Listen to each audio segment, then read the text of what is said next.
Halo, Assalamualaikum warahmatullahi wabarakatuh. Perkenalkan, nama saya Rengganis Diandaru, nomor NIM 05529463, jurusan Administrasi Publik. Baik, teman-teman, pada video kali ini saya akan menjelaskan tentang Pancasila, keadaan Pancasila atau perkembangan Pancasila dari masa kemerdekaan hingga sekarang. Baik, langsung saja poin-poin yang akan saya bahas. Yang pertama ada keadaan Pancasila ketika masa revolusi fisik, kedua masa Republik Indonesia Serikat atau RIS, ketiga masa kabinet parlementer, keempat masa Orde Baru, kelima masa reformasi atau sekarang, dan keenamnya adalah kesimpulan. Langsung saja yang pertama, yaitu ketika masa revolusi fisik yang terjadi pada tahun 1945 hingga 1950, di mana Indonesia baru saja merdeka. Pada kondisi ini, Pancasila telah disahkan dalam pembukaan UUD 1945 sebagai dasar negara. Namun kondisi pemerintahan yang masih berjuang untuk menegakkan kedaulatan, sehingga banyak gangguan dari dalam maupun luar negeri yang mengancam Pancasila. Adapun peristiwa penting yang terjadi ketika masa ini, yang pertama agresi militer Belanda I pada tahun 1947, kedua perjanjian Renville tahun 1948, ketiga adanya agresi militer Belanda II tahun 1948, keempat perjanjian Rom-Royen tahun 1949, dan terakhir terjadi konferensi Meja Bundar pada tahun 1949 untuk mengakui kedaulatan Indonesia, yaitu berbentuk Republik Indonesia Serikat. Dalam hal ini terlihat sekali ya teman-teman bahwa Pancasila diuji dalam perjuangan mempertahankan kemerdekaan dan kedaulatannya. Selanjutnya, ketika masa Republik Indonesia Serikat atau RIS tahun 1949 hingga 1950. Pada masa ini terjadi perubahan sistem negara yang mulanya dari negara kesatuan menjadi negara serikat atau RIS. Karena pergantian sistem negara ini muncullah beberapa masalah, yaitu banyak rakyat yang menolak karena tidak sesuai dengan cita-cita pembukaan UUD 1945.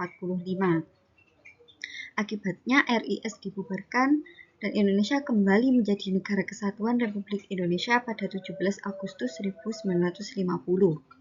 Selanjutnya, masa kabinet parlementer tahun 1950 hingga 1965, di mana konstitusi yang berlaku pada masa ini adalah UUD sementara 1950 dengan sistem parlementer. Namun pada masa ini situasi politik sedang tidak stabil sehingga sering berganti kabinet. Ada beberapa poin penting yang terjadi pada masa ini. Salah satunya terjadi pemilu pertama yang diadakan di Indonesia, tepatnya pada tahun 1955 untuk memilih anggota DPR dan konstituante untuk menyusun UUD baru.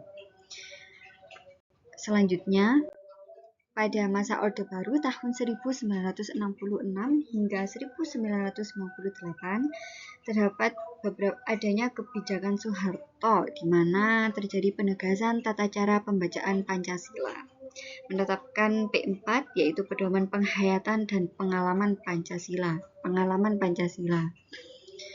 Lalu dibentuk juga suatu lembaga yang mengasih pendidikan dan penataran P4. Pada masa ini, penerapan Pancasila mulai diwajibkan di sekolah, perguruan tinggi, dan instansi pemerintah. Semua organisasi politik dan ormas pun juga harus berdasarkan dengan nilai-nilai yang ada pada Pancasila. Namun, pada masa ini, Pancasila mulai digunakan sebagai alat kontrol politik sehingga kehilangan makna aslinya.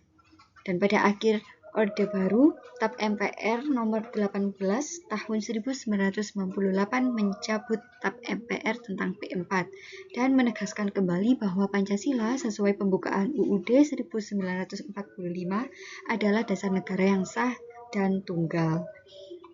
Selanjutnya, pada masa reformasi yang diawali tahun 1998 hingga saat ini, pada awal reformasi, Pancasila dianggap bagian dari warisan Orde Baru, dan pada masa ini nilai-nilai Pancasila disebut menurun, terutama di pendidikan dan kehidupan sosial. Adapun beberapa upaya pemulihan yang bisa teman-teman lihat pada PPT, silahkan dicermati. Maknanya adalah pemerintah berupaya mengembalikan semangat Pancasila 1 Juni 1945 yang berisikan nilai-nilai asli kebangsaan, gotong royong, dan keberagaman.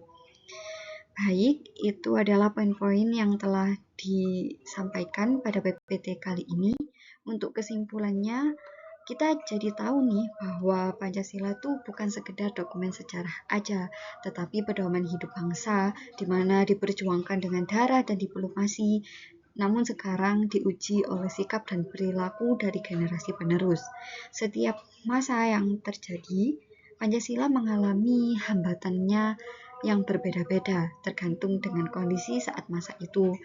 Seperti ketika masa revolusi dengan penjajahan, masa Orde Baru dihadapi dengan kekuasaan, dan saat ini dihadapi dengan kebebasan tanpa batas. Untuk itu, sebagai generasi muda, sudah tugas kita untuk menghidupkan nilai-nilai Pancasila bukan hanya melalui slogan semata, tetapi juga melalui tindakan kecil seperti adil, jujur, menghargai perbedaan, dan peduli sesama yang tentunya bisa kita terapkan dalam kehidupan sehari-hari. Baik, segitu materi yang telah kita pelajari hari ini, supaya semoga ilmunya dapat kalian ambil, kalian petik, dan bermanfaat. Apabila ada kesalahan kata, mohon maaf dan terima kasih atas perhatiannya. Wassalamualaikum warahmatullahi wabarakatuh.